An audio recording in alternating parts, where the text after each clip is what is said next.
the essence of Eric Liddell, the athlete, was made famous by the film that won the Oscar for Best Picture in 1981. A lot of you have seen it, Chariots of Fire, which told of this religious Scotsman of great conscience who refused to compete in the 100 meters because the heats were held on a Sunday, and who then won glory anyway with gold in the 400.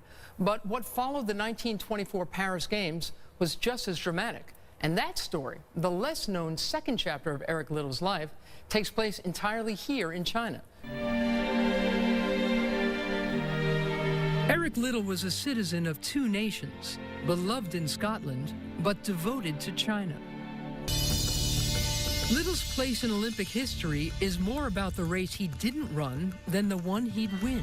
In Chariots of Fire, Liddell stands firm when pressed to change his decision not to run the 100 meters because the heats are scheduled on a Sunday. God made countries. God makes kings and the rules by which they govern. And those rules say that the Sabbath is his. I, for one, intend to keep it that way. The fascinating thing about Eric Liddell was that it was not a drive to succeed at the expense of everything, because ultimately what mattered to him was following his God.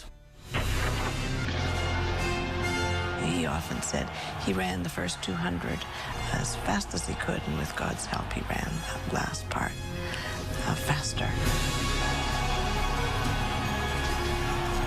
And then at the point where they thought, right, now he's got to slow down. You know, he cannot continue like this. At that moment, his chin went back.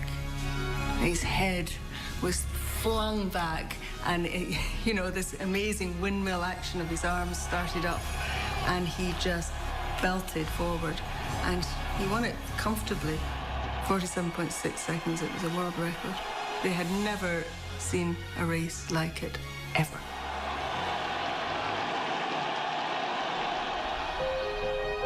Returning to Scotland and Edinburgh University, Liddell immediately switched his focus to China to follow the missionary path of his father and brother. During the 1930s in China, Liddell's missionary work extended beyond preaching and teaching.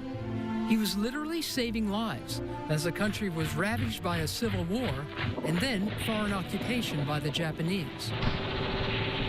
With the situation worsening, Liddell sent his wife, with 2 daughters and pregnant with a third, back to her home in Canada.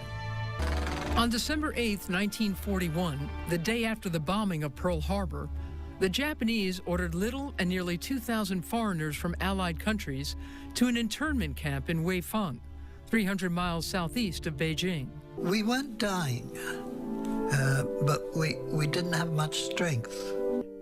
I was in a Bible class, and he pinpointed the verse, "Love your enemies, do good to them that hate you," you see.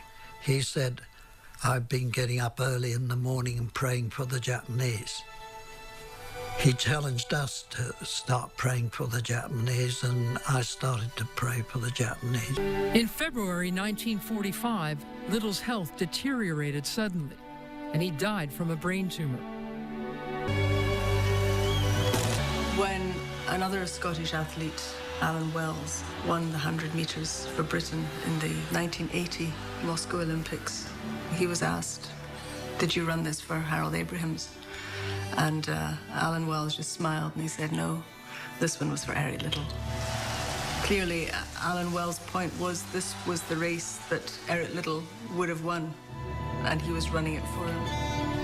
At a ceremony in 1991, uniting Weifang and Edinburgh, a memorial stone was unveiled. And that's really quite remarkable, because the Chinese do not have monuments to foreigners.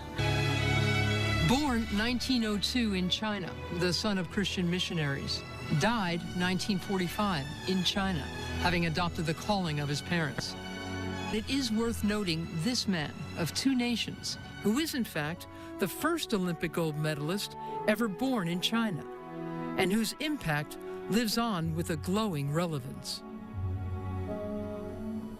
He was something, wasn't he? And, wow. And the thing of it is, you know, we have met so many athletes over the years, Olympians, who just want to be great and do great. This man wanted to be good and do good. Yeah. You know?